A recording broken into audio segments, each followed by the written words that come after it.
चलिए तो फिर से हम दोबारा बता देते हैं, उसमें थोड़ा सा व्यवहार का कार्यात्मक विश्लेषण, फंक्शनल एनालिसिस ऑफ बिहेवियर, है ना। बौद्धिक दिव्यांग, क्योंकि हम लोग को बौद्धिक एवं विकासात्मक दिव्यांगता अथवा विशेष आवश्यकता वाले जो है बच्चों के लिए ऐसे व्यवहार दिखाई देते हैं जो समस्याजनक होते हैं, जैसे चिल्लाना, है ना, सेल्फ इंजुरी, आक्रामकता, कार से बचने का प्रयास। ये इसके लिए हम लोग इन व्यवहारों को केवल गलत व्यवहार मानना पर्याप्त नहीं कि अरे ये गलत है, बल्कि ये समझना आवश्यक है कि व्यवहार क्यों हो रहा है।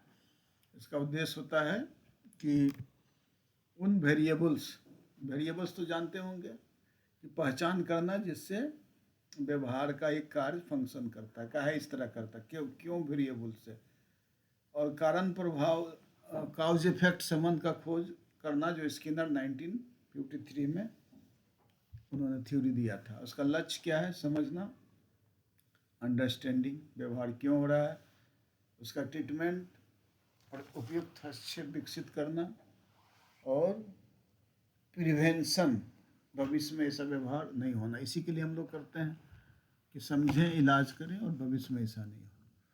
तो फंक्शनल बिहेवियर असेसमेंट जो है कार्यात्मक व्यवहार मूल्यांकन, किसी व्यवहार, उनके संदर्भ, कॉन्टेक्स्ट और उनके परिणामों, कॉन्सिक्वेंसेज, ABC होता है, एंटीसीडेंट बिहेवियर और कॉन्सिक्वेंसेज, है ना, एवं व्यवस्थित जो विवरण है जिससे ये समझा जा सकता है कि व्यवहार किन कारणों, उद्देश्यों और कारकों से प्रभावित और बनाए जा रहा है। जैसे उद्देश्य क्या है, यह निर्धारित करना कि कौन सी कॉन्टीजेंसीज, आकस्मिकताएं किसी व्यक्ति के समस्या व्यवहार को बनाए रखती है। जैसे ABC बताते हैं, A से एंटीसीडेंट, पूर्ववर्ती घटना, काहे ऐसा व्यवहार हुआ।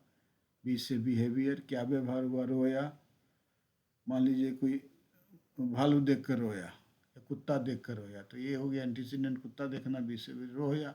C से क्या है, कब चुप हो गया, जब मान लीजिए कुत्ता को हम मारे भगा दिए तो चुप हो गया, यानी कोई वो जानवर दिखता है तो वो रोने लगता है। तो मान लीजिए ऐसा हम लोग किए। चिल्ड्रेन विथ स्पेशल नीड्स में क्या है, शिक्षक को लिखने का कार्य दिया गया, बच्चा रोने लगा, कार्य हटा लिया गया, तो ये भी सी एग्जाम्पल दिया गया। निष्कर्ष, व्यवहार का कार्य से बचना, एस्केप करना, जब उसको काम दिया जाता है तो रोने लगता है।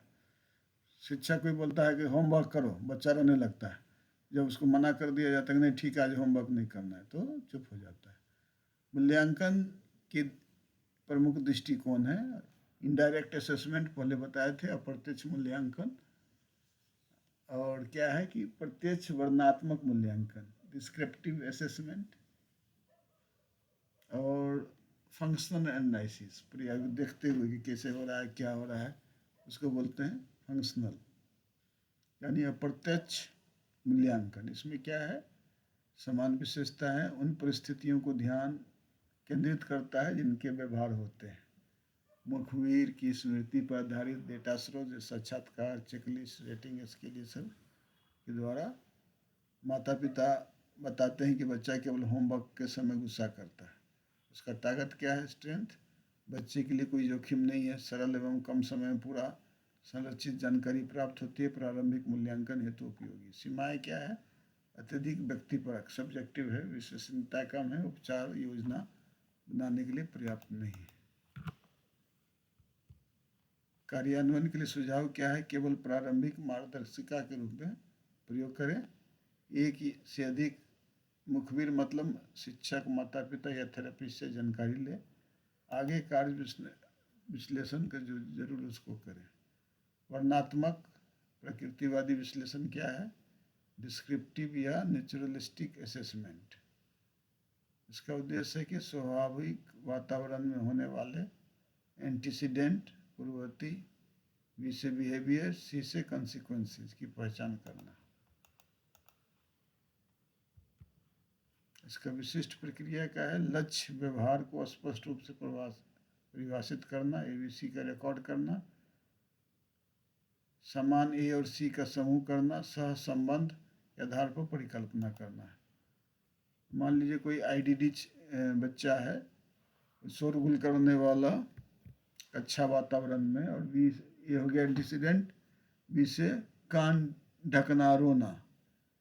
जब बाहर बच्चे को ले जाया जाता है तो चुप हो जाता है। तो इसका परिकल्पना क्या है? व्यवहार कार्य संवेदी बचाव, माने सेंसरी एस्केप, माने उसको ज़्यादा हल्ला गुल्ला से जो है वो उससे बचाव चाहता है। इसका स्ट्रेंथ क्या है? अधिक वस्तुनिष्ठ है, वास्तविक परिवेश में व्यवहार का अध्ययन है, व्यवहार के पैटर्न की पहचान। सीमाएं क्या है? लंबे समय तक अवलोकन आवश्यक है, अनेक पूर्ववर्ती और परिणाम होने से भ्रम है, सहसंबंध या कार्यात्मक संबंध, परिणाम हमेशा प्रबल नहीं होते। उदाहरण के लिए छींक, तुम्हें आशीर्वाद देना चाहिए, यह सामाजिक प्रतिक्रिया है, प्रबलक नहीं। कार्यात्मक प्रायोगिक विश्लेषण इस तरह किया जा सकता है।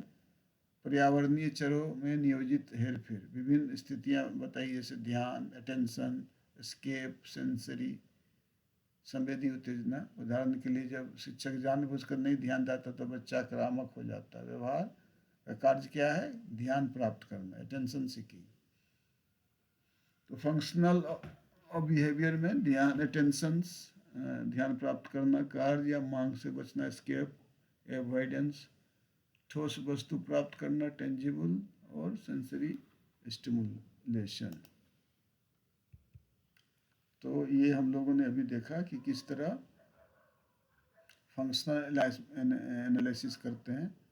कार्यात्मक विश्लेषण क्या होता है? जब वर्णनात्मक विश्लेषण को अस्पष्ट परिणाम देता है तो पूर्व निर्धारित परीक्षण और नियंत्रण स्थितियों के दौरान पर्यावरणीय घटनाओं को व्यवस्थित रूप से पेश करने और हटाने की अनुमति देने के लिए कार्यात्मक विश्लेषण किया जाता है। मान लीजिए हम ऊपर से असेसमेंट किए, उसे नहीं समझ में आ रहा, हमने ABC model, antecedent behaviour consequences, अब इसके बावजूद भी हम उसको नहीं पता लगा पा रहे हैं कि ये बिहेवियर क्यों ऐसा हो रहा है, तो उसको हम फंक्शनल असेसमेंट करेंगे, कब? कार्यात्मक विश्लेषण करेंगे।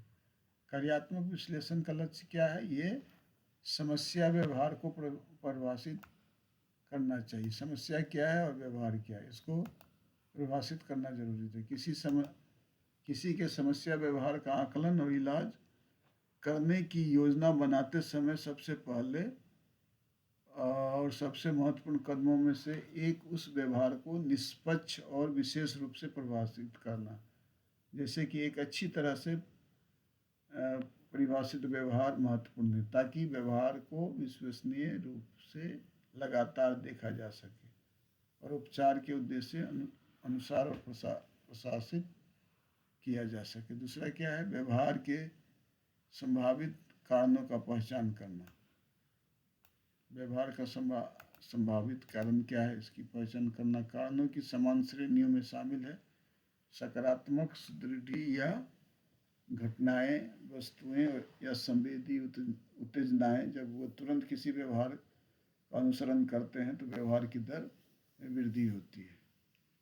जैसे स्वचालित सुदृढ़ीकरण शामिल है जो उन अवसरों को संदर्भित करता है जो व्यवहार हो सकता है। जैसे व्यवहार के माध्यम से दिए गए परिणामों को बनाए रखा जा सकता है। दूसरा क्या है? नकारात्मक सुदृढ़ीकरण या उत्तेजनाएं, घटनाएं। उदाहरण के लिए मांग, कार्य, आंतरिक उत्तेजना, ध्यान, जो व्यवहार के तुरंत बाद हटा लिए जाने पर इनकी दर में वृद्धि होती है। जैसे फंक्शनल मैट्रिक्स संभावित कारणों या किसी व्यवहार को सुदृढ़ करने के तरीकों को पहचान करने के लिए उपयोगी उपकरण है। तीसरा क्या है? भविष्यवाणी करना चाहिए। क्या भविष्यवाणी करना चाहिए कि समस्या व्यवहार कब घटित होगा। जब हम एनालिसिस करेंगे तो हमको पता चलेगा कि कब पुनः ऐसा व्यवहार घटित होने वाला है। यानी कार्यात्मक विश्लेषण से एकत्र की गई जानकारी उन परिस्थितियों की भविष्यवाणी करने की अनुमति दे सकती है जिनके तहत समस्या व्यवहार होने की संभावना है, और समस्या व्यवहार की संभावना कम करने के लिए उन्हें किस तरह बदल दिया जाता है। मान लीजिए रो रहा है, अगर बिस्कुट दिए तो रोना बंद कर दिया, तो हमको ये पता करना है कि वो बिस्कुट के लिए रोता है, जब भूख लगता है तो वो रोता है और इस बिस्कुट देने से चुप हो जाता है। प्रभावी उपचार कार्यक्रम और डिजाइन करना, ये क्या है? प्रभावी उपचार उसका हम बार बार ऐसा करता है तो हम उसको उपचार करना है, तो ट्रीटमेंट करना है, उसका थेरेपी से करना है। तो प्रभावी उपचार के चयन के लिए समस्या व्यवहार के संभावित कारण चर पर विचार करना महत्वपूर्ण है। उपचार कार्यात्मक परिकल्पना या समस्या व्यवहार के कारण आधार पर अलग अलग होगा। यदि कोई यह निर्दिष्ट कर सकता है कि प्रक्रिया के किन पहलुओं के कारण अधिक समस्याग्रस्त व्यवहार हुआ, तो उस प्रक्रिया को बदलने में सक्षम होना चाहिए ताकि समस्याग्रस्त व्यवहार में कमी लाई जा सके। समान विशेषता क्या है, इसको हम लोग देखते हैं।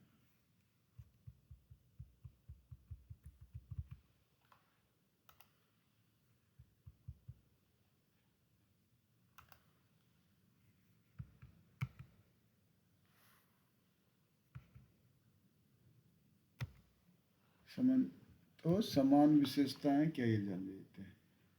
ऐसा व्यवहार का प्रत्यक्ष और मात्रात्मक अवलोकन। व्यवहार को हम देखें और कितने बार हो रहा है, कितना ज़्यादा मात्रा में हो रहा है, कितना देर तक हो रहा है, कितनी बार हो रहा है, ये सब।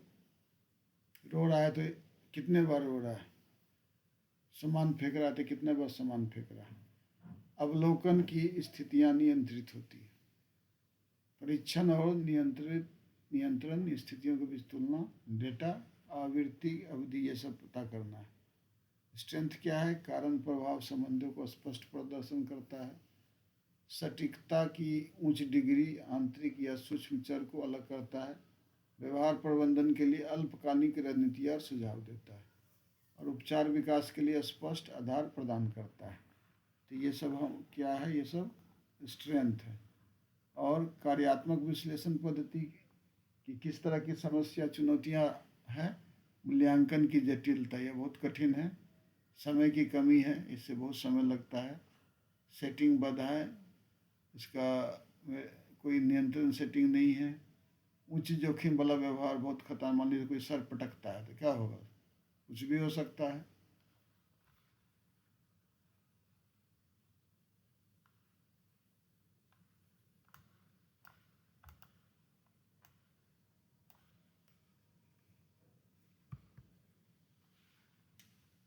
कार्रवाई में कार्यात्मक विश्लेषण, इसमें क्या है कि किसी स्थितियाँ जिनमें समस्या व्यवहार के स्तर को मापा और तुलना किया जा सकता है, उसमें शामिल है ध्यान की स्थिति, जिसमें प्रत्येक समस्या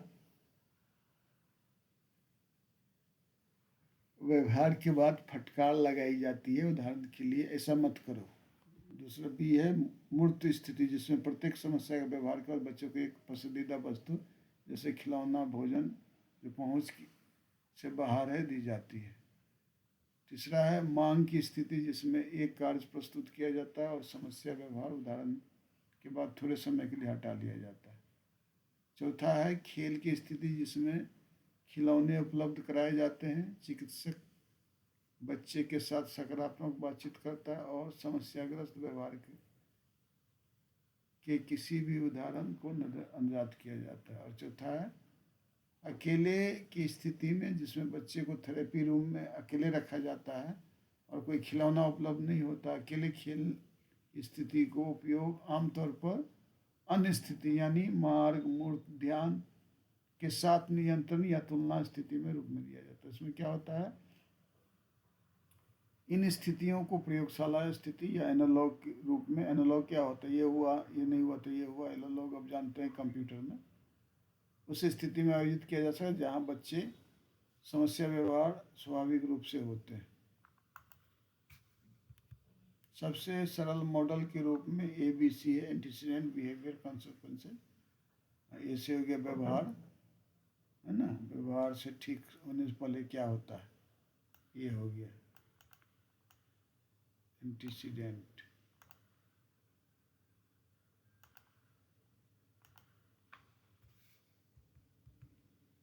फिर हो गया बी से बिहेवियर।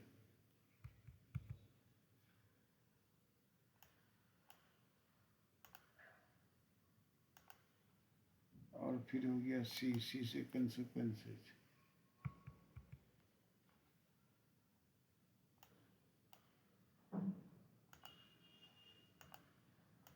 व्यवहार के तुरंत बाद क्या होता है, यानी पूर्ववर्ती कारकों को समझना।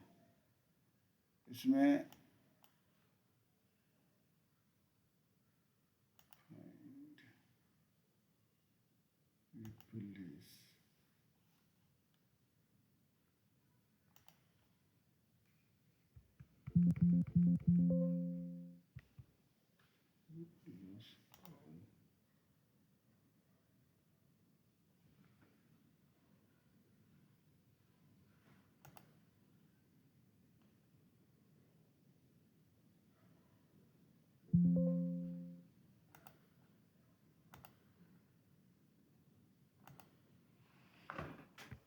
तो हम लोगों ने देखा कि किस तरह जो है ABCD पूर्ववर्ती, दौरान और बाद में किस तरह जो है समस्या व्यवहार को आमतौर पर कब घटित होगा, पूर्ववर्ती में क्या दिन का कोई विशेष समय होता है, घटित होता है, समस्याग्रस्त व्यवहार किसके साथ होता है, समस्या व्यवहार कहाँ घटित होता है, समस्या व्यवहार क्यों उत्पन्न होता है, सब एंटीसीडेंट है। ए बी होता है व्यवहार, समस्या व्यवहार कितनी बार होता है, समस्या व्यवहार कितने समय तक होता है, और सी कंसिक्वेंसेज, विशिष्ट समस्या व्यवहार को रोकने के लिए वातावरण में मौजूद लोग वास्तव में क्या करते हैं, समस्याग्रस्त व्यवहार बच्चे या अन्य लोग पर क्या प्रभाव पड़ता है, समस्याग्रस्त व्यवहार अपनाने से बच्चे को क्या लाभ हुआ।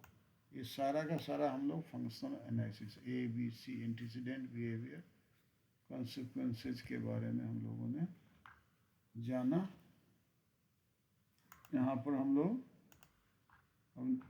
5.3 को हम लोगों ने जाना। ये बड़ा थोड़ा सा डिफ़िकल्ट है, इजी नहीं है, इसलिए हमने कोशिश किया था आपको थोड़ा बेहतर तरीके से इसको समझाएं। हम थोड़ा सा ब्रेक लेते हैं, फिर हम लोग 5.4 में जानेंगे उसको।